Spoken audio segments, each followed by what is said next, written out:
24절부터 30절까지 말씀 보도록 하겠습니다. 구약성경 429페이지 사무엘상 14장 24절부터 30절입니다. 사사기 다음에 있습니다. 구약성경 429페이지입니다. 사무엘상 14장 24절부터 30절입니다. 우리 사무엘상 14장 24절부터 30절까지 말씀 한 목소리로 합독하도록 하겠습니다. 시작.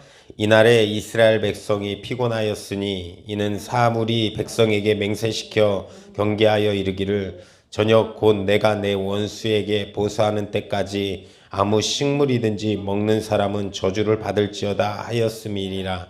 그러므로 백성이 식물을 맛보지 못하고 그들이 다 숲풀에 들어간즉 땅에 꿀이 있더라. 백성이 숲풀로 들어갈 때 꿀이 흐르는 것을 보고도 그들이 맹세를 두려워하여 그 입에 대는 자가 없으나 요나단은 그 아비가 맹세로 백성에게 명할 때를 듣지 못하였으므로 손에 가진 지팡이 끝을 내밀어 꿀을 찢고 그 손을 돌이켜 입에 대매 눈이 밝아졌더라. 때에 백성 중 하나가 고하여 가로되 당신의 부친이 맹세로 백성에게 엄히 명하여 말씀하시기를 오늘날 식물을 먹는 사람은 저주를 받을지어다 하셨느니라. 그러므로 백성이 피곤하였더니라. 요나단이 가로되 내 부친이 이 땅으로 곤란케 하였도다. 보라 내가 이 꿀을 조금을 맛보고도 내 눈이 이렇게 밝았거늘 하물며 백성이 오늘 그 대적에게 살취한 얻은 것을 임의로 먹었다면 블레셋 사람을 사륙함이 더욱 많지 아니하겠느냐. 아멘. 오늘 본문의 말씀을 중심으로 은혜를 나누고자 합니다.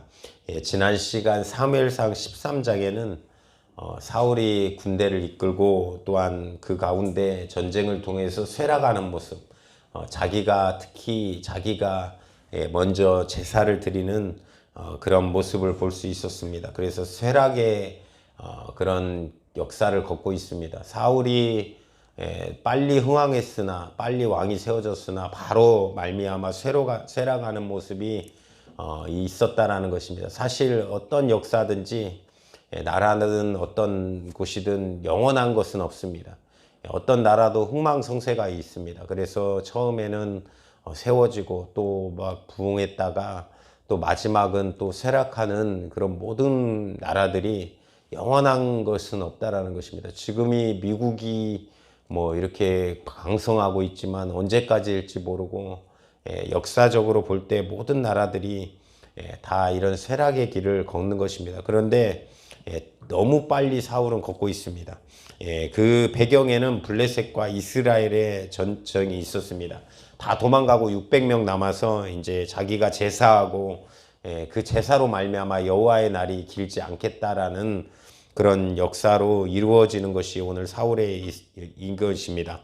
사울은 계속된 오늘 신분은 왕이지만 그의 마음은 굉장히 공고하고 궁핍합니다. 그러니까 자꾸 오늘 본문을 읽었던 이상한 명령, 금식 전쟁을 치르고 있는 사이에 식물을 먹지 마라라는 그런 자꾸 자기의 어떤 그런 모습들로 바뀌어지고 이런 것입니다. 이럴 때 가장 중요한 것은 하나님 앞에 무릎 꿇는 것입니다.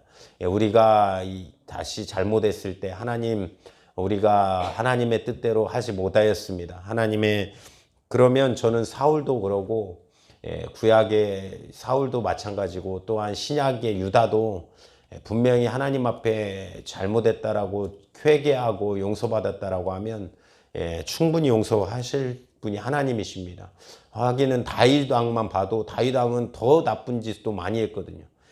역사 가운데 살인죄도 저지르고 간음죄도 저지르고 인구 조사해가지고 수많은 백성들을 죽게 만드는 그런 일도 벌어졌음에도 불구하고 그는 항상 그 마음속에 다시 한번 회개해서 옛날로 돌아가지 않는, 그래서 마지막까지 그 성적인 타락 가운데 마지막에 동료 그 여자를 건들지 않았다라고 성경은 역사를 기록하고 있습니다. 그래서 우리는 항상 하나님 앞에 무릎 꿇는, 어떤 상황이든 잘못했을 때는 주님에게 돌아오는 모습들이 우리 가운데 있어야 될 줄 믿습니다. 오늘 14장에는 요나단이 나옵니다. 이 사울의 아들인 요나단이 1절에 보니까 부관 하나를 데리고 적진에 이제 진출합니다. 그 가운데 봤더니 용기일까, 또한 담대함일까, 또한 신앙적 믿음일까를 봤더니 6절에 보니까 신앙에서 나옵니다. 왜 그러냐면 이 할례 없는 자들의 부대에게로 건너가자라고 표현하는 것입니다. 근데 할례 받지 않는 저 백성과 이렇게 겨냥하고 있다라는 것은 이 싸움을 무엇으로 보고 있냐면 인간 대 인간의 전쟁이 아니라 하나님의 전쟁, 대적과의 싸움으로 요나단은 보고 있다라는 것입니다. 또한 하나님이 일하실까 하노라라는 여지를 남겨둔 것은 참 우리가 기도할 때 좀 본받을 만한 어떤 모습입니다. 저는 그 찬양을 참 좋아합니다. 그리 아니하실지라도 감사해요 라는 찬양이 있습니다. 우리의 삶을 이끌고 가다 보면 우리가 항상 우리의 세운 계획과 걸음들이 있습니다. 그래서 이 걸음들이 우리의 생각이 틀릴 때가 있습니다. 그럴 때라도 하나님 앞에 감사하는 모습. 하나님께서는 우리의 기도에 응답하시지만 어떠한 위험한 것을 달라고 했을 때는 안 주시거나 아직 감당하지 못할 때는 주시지 않을 때가 많습니다. 그것이 사랑이기 때문에 그렇습니다. 뭐 저도 딸을 키우지만 뭐 저 나이에 과분한 돈이나 뭐 지금 이제 나비나 1,000원 줄까 그랬더니 이제는 1,000원은 이제 돈으로 우리 어렸을 때 얼마였으면 우리 어렸을 때는 100원이었잖아요. 100원. 기억하십니까? 우리 박 집사님. 100원. 저희 고철 주워다 팔면 20원씩 줬어요. 10원짜리 과자가 있었습니다. 기억하십니까? 10원짜리 돌과자. 이 동그란 거 4개 주는 10원에 4개. 별사탕 같은. 그 다음에 20원짜리 뽀빠이. 다 저희 세대라 기억하시.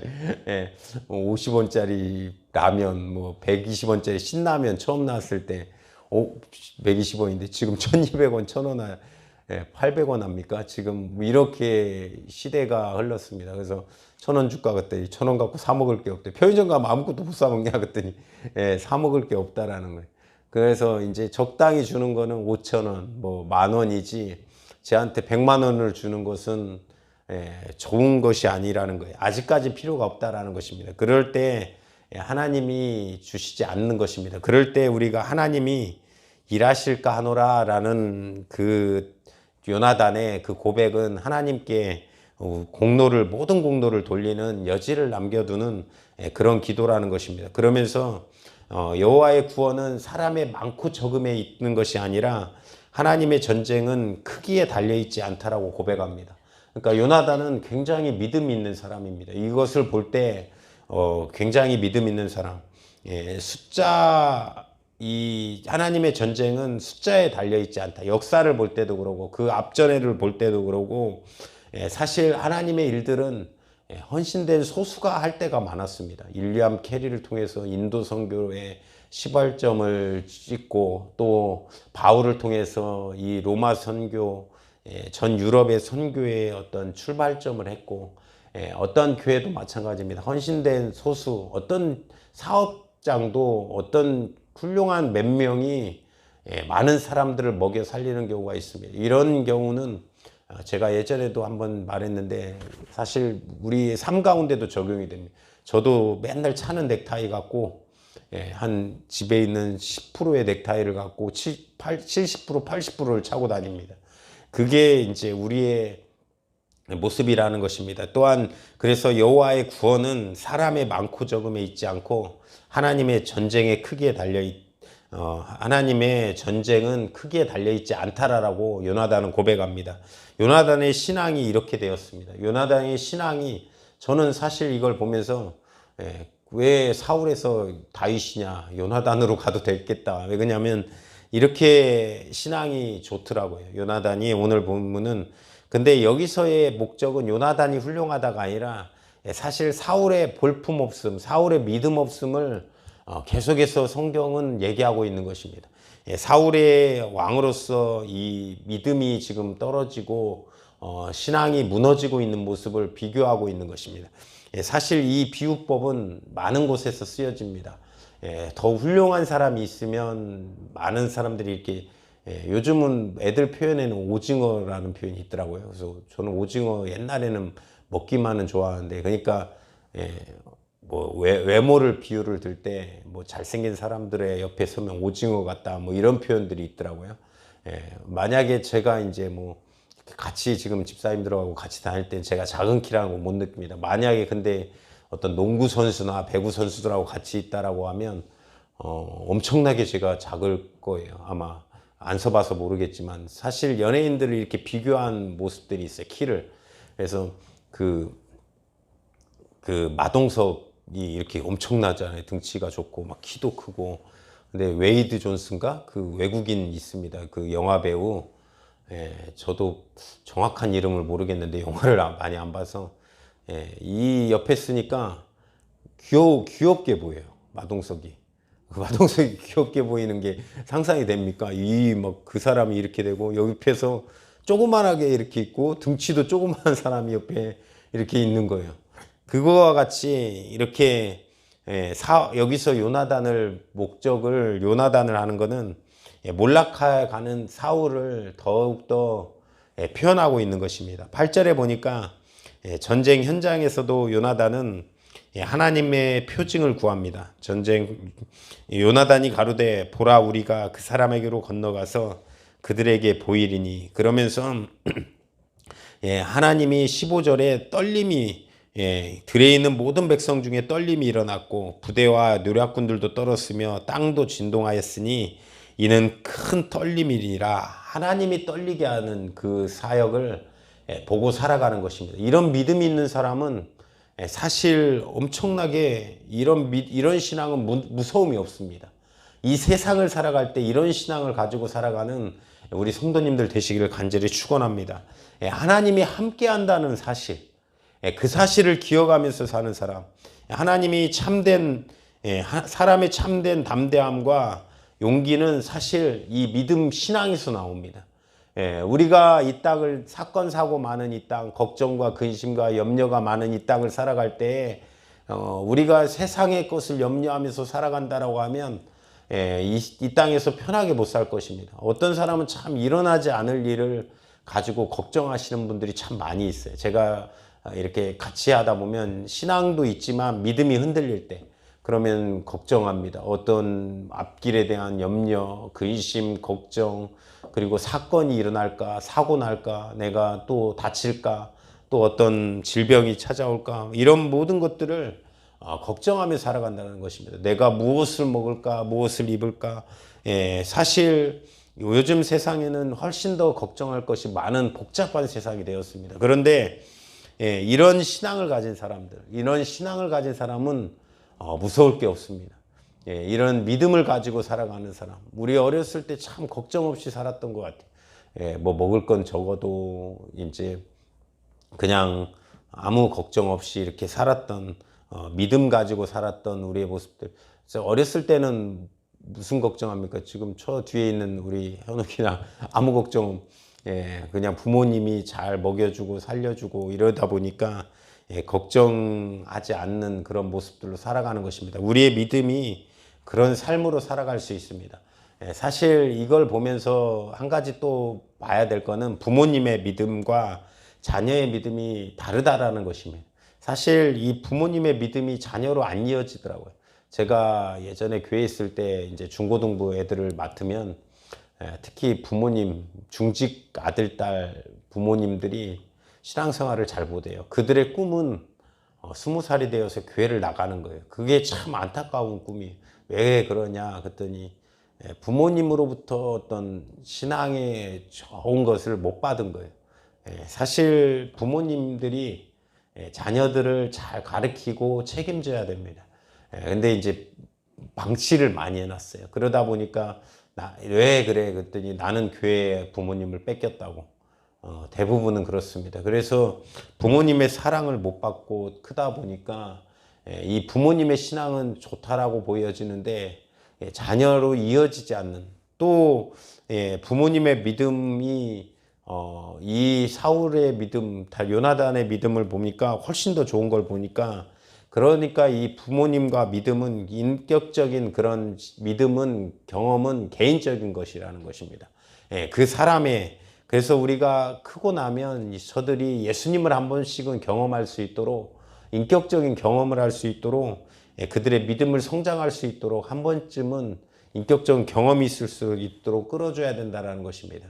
예, 제가 모태신앙 대부분이 이제 신앙생활할 때 장로교에서는 이제 다 친구들이 모태신앙이었어요. 모태신앙이다 보니까 교회는 잘 와요. 그러다가 이제 부모님이 교회를 안 나오면 같이 안 나옵니다. 그런 집안도 있었어요. 제 친구 중에 하나는. 예, 그리고 또 어떤 애들은 이제 인격적인 예수님을 못 만나다 보니까 이제 20살 때부터 세상 친구들하고 똑같이 술과 담배와 뭐 어떤 세상의 어떤 쾌락 이런 걸 따라갑니다. 그러고는 이제 좀 자유가 생기면 안 나옵니다. 예, 그래서 이제 제가 예수님을 만나고 나서 이제 우리 자체적으로 수련회를 준비했어요. 이제 여름에 같이 이제 그때는 시골로 참 많이 갔어요. 시골에 가면 그때는 뭐 시골에는 물도 먹고 우리 어렸을 때는 물도 먹었습니다. 그냥 그 시냇물 예, 수영도 잘하고 수영도 막 하고 그래서 이제 시골 가가지고 3박 4일간 놓고 찬양하고 막 기도해주고 예수님 만나야 된다고 막 울고 사랑해주고 예, 제가 딱 이제 회장을 하면서 수련회를 했는데 어떤 후배 하나가 이제 제대를 했어요. 그 시골 교회들은 남자가 별로 없습니다. 그래서 얘를 회장을 시켜야겠다. 근데 딱 오자마자 제대하고 오자마자 형들 술 마시러 가게 이러더라고요. 첫 마디가 그거였어요. 가지고 그래 그래가지고 지금 우리 교회에서 MT가 있어 3박 4일간 우리 거기 놀러 가자 해가지고 꾸셨어요. 이제 수련회 가자고 안 갈 거니까 데려가서 3박 4일간 앉혀놓고 계속 예배드리고 기도해주고 막 그랬습니다. 그랬더니 얘가 3박 4일째인가 3일째인가 되는 날 막 울면서 회개하고 그러고 지금 장신대학원을 졸업해서 목사님 되었어요. 제주도에 있다라고 하더라고요. 근데 아무튼 그런 일들이 우리가 성장해서 나서 한 번쯤은 있어야 된다는 것입니다. 18절에 보니까 사울은 반대로 어떤 일이 일어났냐면 하나님의 궤를 가져오라 라고 합니다. 하나님의 궤를 가져와라.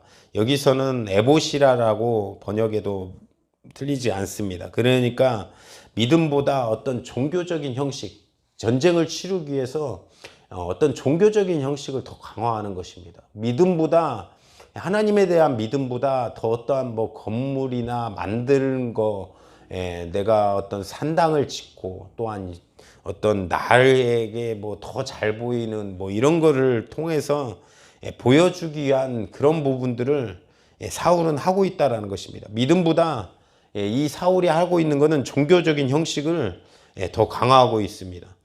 몰락 선언을 받은 후에 대처입니다. 이게 더 점점 더 하나님 앞에 무릎 꿇어서 회개하고 그러는 것이 아니라 더 신앙의 모양과 또한 형식을 강화하고 있습니다.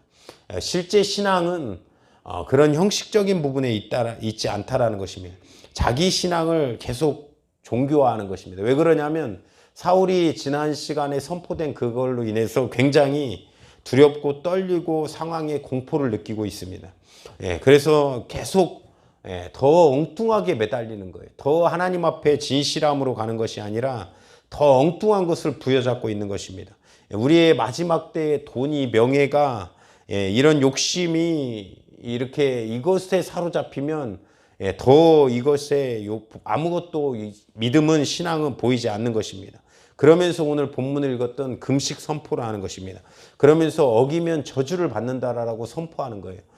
사람이 악해지거나 약해지면 표현과 마음이 극단적이 될 때가 있습니다. 막 이렇게 부부싸움 할 때도 막 마음에 없는 말 극단적으로 표현할 때 화가 나면 막 그런 부분들이 있습니다. 그러니까 사람이 이렇게 또한 약해지다 보니까 극단적으로 사울이 표현하는 것입니다. 사실 우리는 신앙생활하는 우리들은 평정심이 흔들리면 안 됩니다. 우리의 마음속에 분노와 어떤 화나는 일이 있어도 우리의 마음속은 절대로 항상 평정심을 유지하고 또한 우리의 마음을 유지해서 더 좋은 것, 더 먼 것, 더 빠른 것을 봐야 됩니다. 특히나 리더자들한테는 이 평정심이 되게 중요합니다. 당당함이 중요합니다.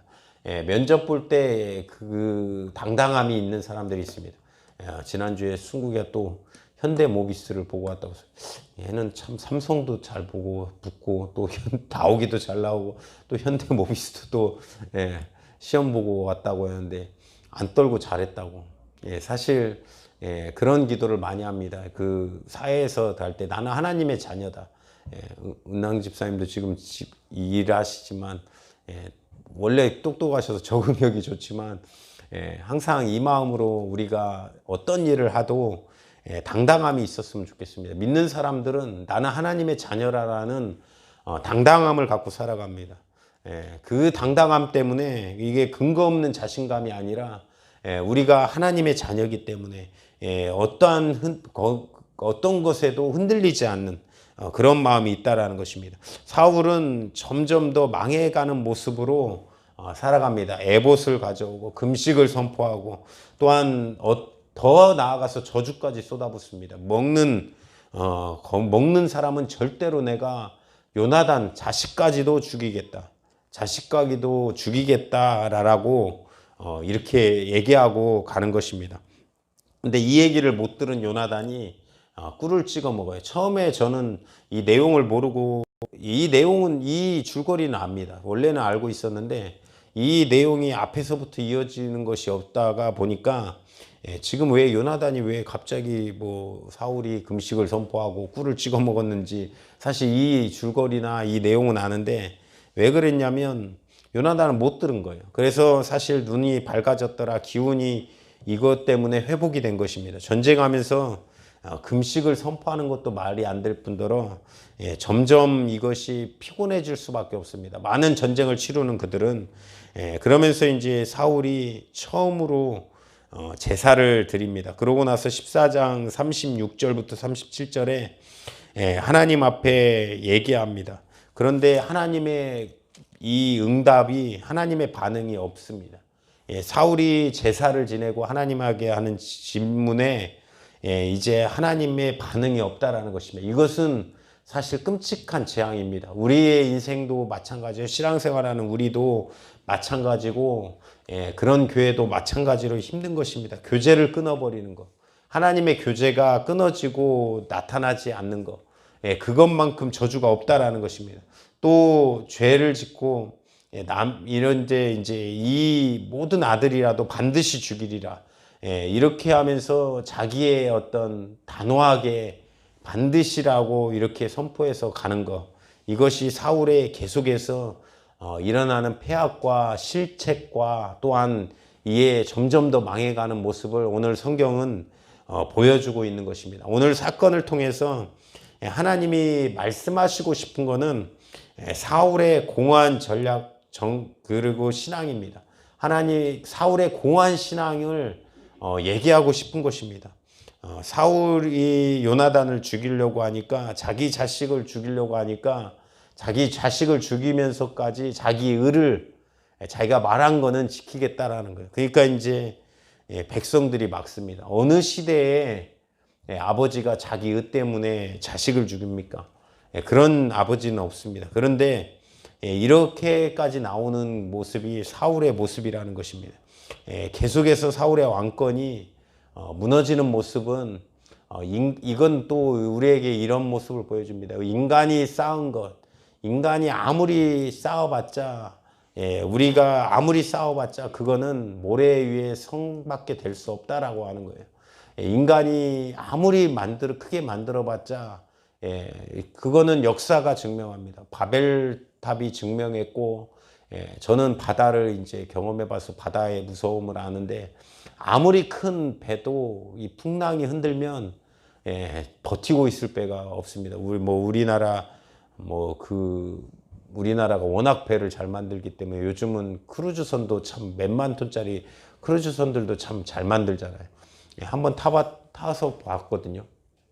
크루즈선을 타봤는데 저기 꼭대기에서 보면 저 고소공포증이 좀 있습니다. 떨어지면 죽을 높이에서는 제가 무서워서 이렇게 멀리서 봐요. 보기는 합니다.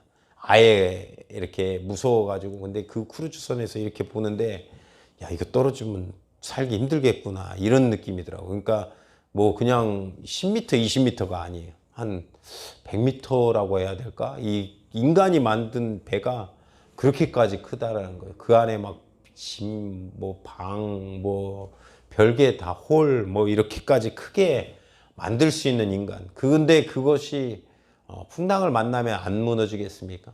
예, 우리 저 군대에 있을 때 배 탔기 때문에 그 군인들을 그 당시에 그 영화를 보여줬어요. 타이타닉. 예, 군대에서 나와가지고 이건 다 봐야 된다고 타이타닉을. 근데 그 큰 배가 옆에 빙하 찢김으로 이렇게 빠져서 죽는 그런 무너지는 그런 것. 예, 사실 인간이 만든 어떤 것이라도 한낱 하나님 앞에서는 아무것도 아닙니다. 그것을 오늘 보여주고 있는 것입니다. 너희들이 세운 왕권, 사울 세웠지만 인간의 세운 나라는 무너질 수밖에 없다. 모래 위에 세운 것은 결국은 무너질 수밖에 없다. 그래서 우리가 이 땅에서 세워가야 될 거는 우리가 하나님을 향한 믿음과 그런 모습들을 세워가야 된다는 것입니다. 사울이 어떤 것을 하냐면 또 19절에 보니까 52절에 힘센 사람을 52절 마지막 절에 사울의 사는 날 동안에 블레셋 사람과 큰 싸움이 있었으므로 사울이 힘 있는 자나 용맹 있는 자를 보면 그들을 불러 모았더라. 그러니까 이제 힘센 사람, 용맹 있는 사람을 모아서 한번 이겨보겠다라고 하는 것입니다. 그런데 이것으로 하나님 나라가 세워지는 것이 아닙니다. 이것으로 하나님 나라가 이끌어지는 것이 아닙니다.